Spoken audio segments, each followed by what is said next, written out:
saw a video by the YouTuber NateDev where he made a game in one single line of code. I thought it would be fun to try it out as well, I put one twist in it. Instead of using Unity like he did, I'm using Unreal Java with my own crappy engine API abomination. So why exactly does this work?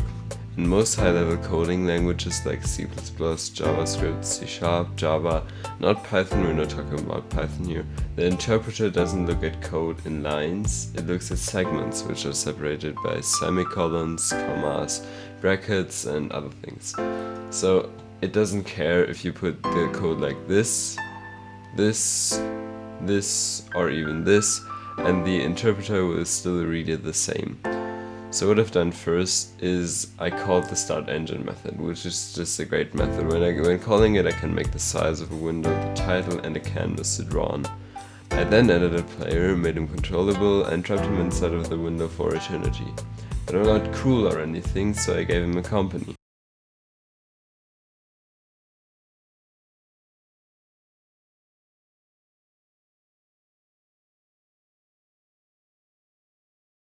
I made sure his company is really annoying and following around all the time.